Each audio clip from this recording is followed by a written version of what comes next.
Dr. Robin Chapman is with us today to share about disaster preparedness. But first, Dr. Chapman, can you share with us how you got started in disaster medicine? Sure. So I grew up in Gulfport, Mississippi, which is right on the Gulf of Mexico.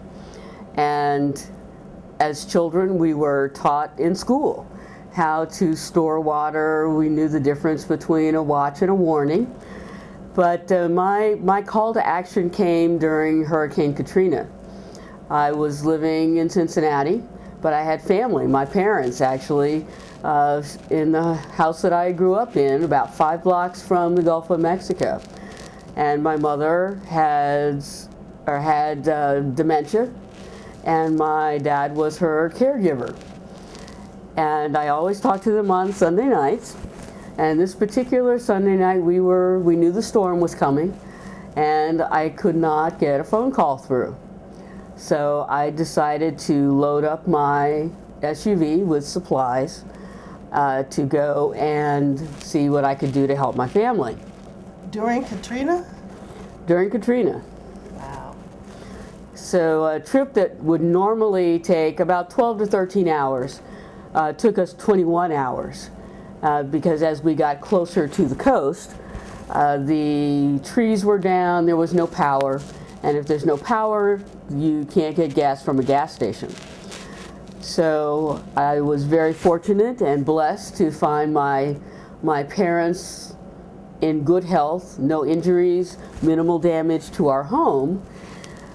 But as the neighbors saw that I was home and they knew that I was a family physician, they needed medication, there were cuts and bruises, a few infections. So I found myself running a mini clinic out of my parents' driveway. And fortunately I had a few medications with me. So I was able to take care of some of the needs of folks who had high blood pressure, diabetes, but it really shone a light on how things we take for granted each day, when you don't have access to those things, how serious that can be. So I began to literally provide health care for the neighborhood that we lived in. Wow. And quite a bit more than just first aid. So it raised the question, what happens to people's health care needs during an emergency, during a disaster, when you don't have access to your normal resources? I'm sure word got out that you were there and you could meet certain needs. So. It did, and I certainly did the best that I could with the supplies that I had. But I said there's got to be a better way. There really needs to be an organized way to manage healthcare during disasters. And that's how I found out about disaster medical assistance teams, or DMATs. DMATs are a division of the National Disaster Medical System, or NDMS. NDMS is a division of the Assistant Secretary for Preparedness and Response, also known as ASPR, and ASPR sits in the Department of Health and Human Services. Many people will remember that FEMA, the Federal Emergency Management System, came under quite a bit of controversy for the speed and effectiveness of their response during Katrina. And as a result, the National Disaster Medical Response was transferred from FEMA, which is the Department of Homeland Security, to the Department of Health and Human Resources, which is where it sits today. DMATs, every state has access to a DMAT. Every state doesn't have their own, but there are between 40 and 50 DMATs across the country. Larger states have more than one. Each team is on call 3 to 4 times a year, and during that call time we have what we call a go bag, and we are ready to respond in 4 hours to an impending disaster. We often stage prior to the actual disaster taking place, so that once the disaster has taken place, we are in position to provide aid to that region. And that, I'm sorry, that staging area is typically outside of where the disaster is assumed to take place. That's exactly correct. For example, hurricanes Gustav and Ike hit the Louisiana coast and middle of the state very hard. So we were actually staged in Atlanta, and once the hurricane passed, we went in, we set up a camp, and we served several hundred patients during that disaster. The other important thing about the disaster response is when to know to go home, so that the resources that are present, in the case of medical care, the doctors who are there and providing care, that we don't get in their way, that we provide them with support while they need it, and then we leave them to take care of their communities when our services are no longer needed. Well, it's nice to know that there's a well-organized system to meet those needs. Now, of course, in this area we don't have hurricanes, but we definitely felt the effects of Ike. So what other disasters do we typically see here in the Ohio region? How can we best prepare? In Ohio, our biggest concern are tornadoes. And in the event of a tornado, the most important thing is to know where in your home to take shelter. And if you have a basement, 9 times out of 10, that is your safest place. If you're out in your car, probably best that you get out of the car and find a low-lying area where you can be protected. When it comes to preparing your home for the disaster, I would always recommend that you have what we call your own go kit. A totes container or a plastic square container that has a lid. I would encourage every household to have that emergency kit. What do you put in your emergency kit? Well, this is an example of an emergency radio. And what makes it such is that it is powered by sunlight, but it can also be manually powered, so that even if you don't have a battery, you still can keep up with what's going on. You can know where shelters are, where needed resources can be found, and you can stay in touch even when you don't have a battery, don't have electricity. And this particular model has a light as well, so that if you are stranded somewhere, you can make yourself easy to find, especially at night. So I would encourage every family to have one of these.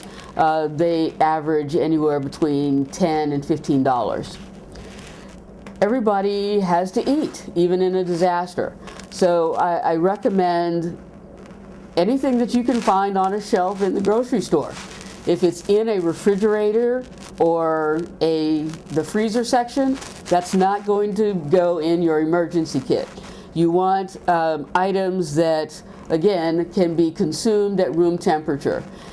The nice thing about this particular item is it's got a self-removable top, so you don't have to worry about having a can opener or a way to get into the can. It's got its own lid. So you can have fruit, you can have meat, potatoes, all of those things, even crackers and so forth can be stored in that fashion. Don't forget your children, the sweets. You want to get something that they will enjoy, that will keep them comfortable, because they're going to be frightened. And if you've got something to console them, then coloring books, books of other types, have those in your kit as well. Also remember your elderly who may be taking medications. You want to have a week's worth of anyone's medication who's who needs to be taken care of by that kit, you want to have a week's worth of their medication in the kit.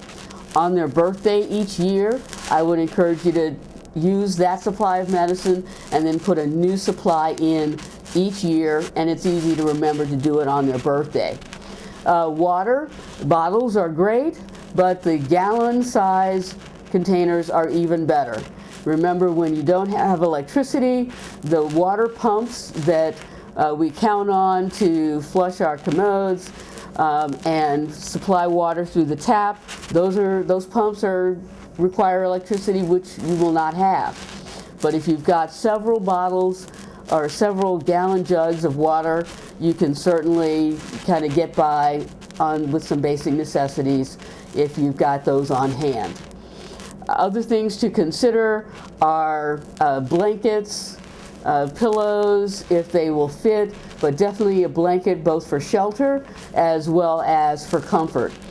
Don't forget your pets.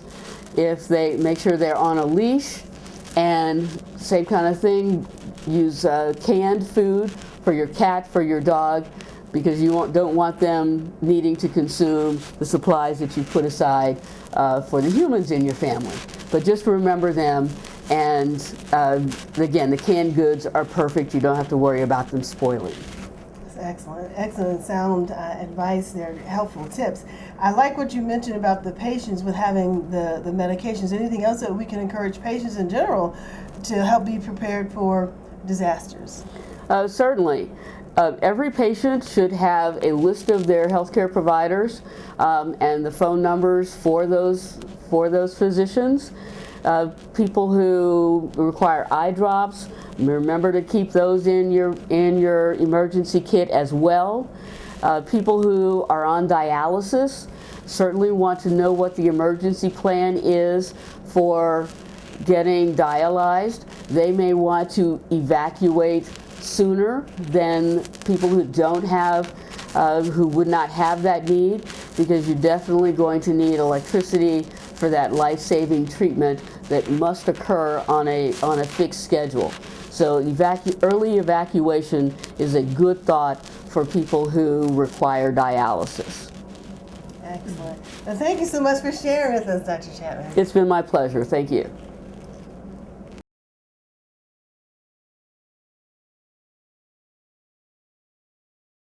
So, Chef Anthony, Yes. we are so happy that you're here with us. Happy to be here. Well, thank you so much. Blessed to be here. Yes, and we are all blessed to be here, but we are so grateful that you took some time out your Saturday to come and visit us today. Our question would be to you, just tell us a little bit about yourself and how you got started with your personal chef business as well as your cooking. Anthony Jordan, personal chef, native to Cincinnati, Ohio. Just worked in the industry, the culinary industry, ever since I was 18. Okay. Just worked myself up through the ranks, and always thought I wanted to be this big chef for somebody else, and I got the position, and it wasn't all what it was cracked up to be. So I moved to another place, did it like 2 or 3 times, and each time to be a chef for somebody else's business wasn't satisfying, so I figured I'd start my own. Okay. And I was trained classically, I've worked for, under John Rubert, I've worked under Chef Hayden, I've worked under Paul Sturkey, so that was my background. Okay. My pastor introduced me, knew I was trying to drum up some business on my own, introduced me to a guy, and I walked in, meet the guy, I walk in, and it's a gym that trains bodybuilders. Okay. And I'm like, okay, how am I gonna work this out? How am I gonna wing this? And he's like, can you cook? I'm like, yeah. He's like, well, our industry doesn't have any healthy desserts. Can you do some? So I went home and I did these desserts, and I was all proud of them. They were pretty, I was taking pictures. Walked in, took the desserts, he tasted them. He said, look good. He said, taste good. He says, how many calories in it? I'm like, oh, was I supposed to know that? He's like, well, how many carbs in it? What about protein? It's like, oh, okay. So I went home and proceeded probably the next couple days. I probably had about $150 invested in it, just trying to do the math, and learn how to back up off the carbs, take the protein up top, just other, the macronutrients that goes into healthy eating. Took them back to him. We kind of adjusted over a couple weeks, finally got it right, started selling desserts, wholesale to the gym. Everybody was liking them. I'm walking out one day and the lady goes, "You cook real food?" And I'm like, "Yeah." And she's like, I'm like, "Why?" She says, "I'm busy, and I need some meals to get me through, I don't want to cook." And I think my first meal prep containers was styrofoam containers. And just reading, research, about, oh my God, just over the past 6 or 7 years, the knowledge and the just research about healthy eating and health consciousness has transcended food. Okay. So what started your love for cooking? Tell us where it all began. You said you started cooking at 18, but where did that love begin? Is it in the kitchen with your mom? Some people? No. It started cooking where my mother, I think I was probably about 8 years old. There was a store that probably was about 3 blocks from where we lived. And I had this thing with boiled eggs. My mother would leave us in the house and try to make it to the store and back before disaster struck. And I would boil eggs. But at 8 years old, I didn't know that you was supposed to put the eggs in the water before it boils. So I would put them in there after it boiled. They would explode. I would have to get rid of the evidence. And I would threaten the lives of my brothers and sisters to not tell. She would come in and threaten the lives of them to tell. And I would get in trouble. So I think that's where it all started.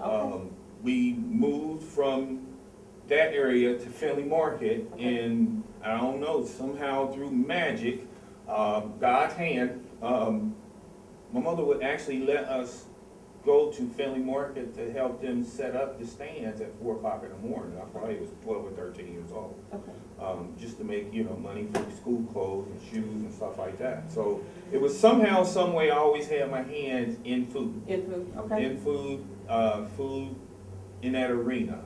And sounds like some amazing beginnings, though, and that's exciting. And now here you are today, and preparing food for, like we said, different health conditions. We're talking about healthy eating here today. So what are some of the conditions that like I said, I met you through needing meals prepped for, I'm a diabetic and I have hypertension, things like that. So you've done that for me. But what other conditions do you kind of cook for that people may have come to you and asked you to make meals for? Well, a lot of times what happens, by the time the person gets to me, they're either working out, they have a goal. Whether it's just working out like, when I met you, fitness, if it's a specific ailment, a lot of times they'll get the suggestion from maybe a, general practice doctor, a nutritionist, board certified nutritionist, and then it comes down to me. Because they'll write the, directions or whatever that needs to be done, but the actual prepping the food, that's when I get the call. And it's just, it's a love of food, it's research, it's studying, it's, it's about portion control, but most of the time it's, like you, diabetic, high blood pressure, non-gluten, vegan, somebody's, celiac, just you name it. And you've just done personal research on these different conditions, and that's how you learned to prep food for different folks and cook it for yourself as well. I'm talking to somebody now, they want halal, they want kosher, so it just pescatarian, vegetarian, it just, I've heard it all. I've met a couple, they had 2 sons, and the 2 sons was, they was protein intolerant, and that was a challenge. After, 6 or 7 years of hearing protein, and then you finally meet somebody, and it's like 2, and they were kids, so it's, it's, for me, I get excited. It's a challenge. It's a challenge that I'm always up for, looking for, because I want to be that guy. And you are that guy, and we're grateful that you're here with us today. You mentioned macronutrients. So tell us a little bit more about what that is and what those are, so that we know what we're looking for. Those are things that are going to benefit our bodies? Yes. Your macronutrients are your proteins, your carbs, your fats. A lot of people hear fats and they think it's bad. There's good fats? There's good fats. All right, tell us about it. We have one here today. It's called olive oil. Okay, okay. You have certain, nuts, walnuts, pecans, seeds. What about cashews? You got cashews. Are they good for you or Yes, not? yes, yes. Okay, Everything is acceptable in what we call moderation. okay, okay. Portion control, and that's the reason I have that scale here today. Awesome. To talk about that. This scale? Yes. Okay, so. A digital $19 scale, probably the best investment you'll ever make. I think I bought that from Walmart. Oh, okay. So they sell them pretty much anywhere? Sell them pretty much Okay, anywhere. okay. So that helps us with our portion control? Helps with the portion control. Okay, okay. Why is portion control important? Portion control is important because it keeps you from overeating or undereating. Undereating? Yes. That's possible? Yes, you can. Okay. Bulimia. Okay, Hear about stuff like that. true. Because you especially for like when you was working out, you working Right. out. You don't want to undereat because you might get lightheaded while you're in there working out. True, true. You especially before, during, and after. Right. You want to carb. Some people call it carb load. You want to carb load before you go to an hour before you go to the gym, because that's going to fuel you through the workout. But then you're exhausted and you want to put something back in because you could later on get lightheaded and faint getting in the car while you're driving. So I'm learning, is the protein what happens after the workouts? That's what I'm thinking that happens, is that we carb loading before. What does that look like though, in a healthy way? Carb loading can be simple as a sweet potato. Okay. It could be a 4-ounce piece of chicken and a half a sweet potato an hour before the gym. I use a protein pasta. Gorilla makes a protein pasta. A protein pasta. You can have So not just regular white pasta. Okay. not bleached white flour pasta. Say don't do it. Don't do it. No, it's a protein pasta. Then you have vegetable pastas. Like I've used a lentil pasta. I've used Okay. a potato pasta. Okay. You carb load a 4-ounce piece of baked chicken breast, grilled chicken breast, Gotcha. lightly seasoned, some pink sea salt, and you're out the door. You're ready to go. So you're happy, you're energetic. It kicks in right at that hour, 50, 55-minute mark. You go in the gym, you do what you do, you dance to the music, you lift some weights, and you out of there. But then you got to replenish to, again, After you, that's where the protein intake comes in. Okay, and what type of proteins do we take in after workouts? Since we're talking about workouts. And I've had personally with proteins, you just got to find the one that fits you. Some people are vegan, of course. They don't want they want the plant-based. You have some people, because some people do the vegan because they're vegan. Some people do it because they are lactose intolerant. Okay. Because the most proteins out there today do have lactose in them, because the protein is a derivative of milk. Milk, okay, yeah. Like the drinks you're talking about? Yes. Okay, okay. And so, you go with flavors. Some people go with brands. Some people go with the amount of protein that's in the uptake. Some containers will say 25 grams of protein per scoop. I'm drinking one right now that has 45.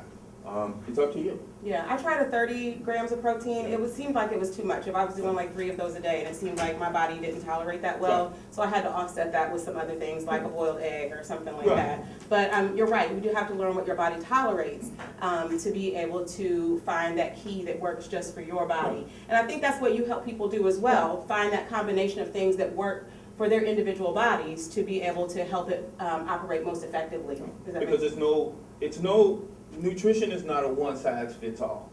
So true. And that's the reason that. when you go to my website, I don't even have a menu. I know, I found that out when I was looking you up. Because it's what I'm gonna make for you and your goals is gonna be different from Dr. Coleman's. Right. Andy Dalton, AJ Green. It's all different. It's different. Yeah. So it's individualized. So it also depends on how our body processes the foods. So that some things will jumpstart my metabolism and not yours, maybe. Right. So can you tell us about some foods that do help jumpstart metabolisms? A lot of some foods that jumpstart metabolism, and I have one here today, is apple cider vinegar. Okay. How do we use it? I have it here in shots. It's a vinegar shot. So is that this product here? Yes. Okay. You take it. This right here is 20 milliliters, and it's suggested that you take this 3 times a day. So you got this bottle, and you're just taking shots.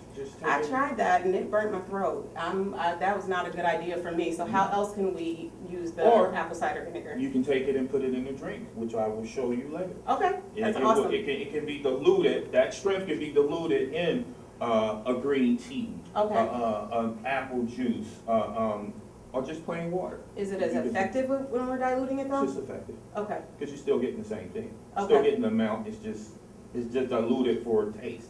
Okay. Diluted for, so you can ingest it. But you're still getting the same amount in, and it still do. What does it do to our bodies when we're ingesting the apple cider vinegar? Apple cider vinegar it actually controls blood sugar. It helps with controlling blood sugar. Okay. It helps with the digestion flow. It actually has what they call it, a thermogenic effect. Thermogenic. For those who don't know what that means. Thermogenic is where it's burning fat. Okay. Okay. Has a thermogenic effect around the midsection. Okay. It helps with digestion, of course, to keep everything flowing. Okay, all right. So I've been told that you have to get the apple cider vinegar with the mother in it. That has the mother. It does have the mother. That has the mother. Okay, that's some strong stuff. Yeah. It really is, but it's effective and we can dilute it. Now, is that a flavored apple cider vinegar? That's a flavored apple cider vinegar. Okay. That's white peach apple cider vinegar with the mother. That almost sounds yummy. Hey, somebody who's I let somebody taste that yesterday, and it's like, can I get some more of that? Whoa, Lord. He was asking all type of questions, so that was the effect I was looking for. So where can we buy that at Kroger's, or where do we get? Okay, so we'll have to look you up to get that. All right. So that is one of the items that jumpstarts our metabolism. What else do we have? We have, of course, protein. Because what protein does,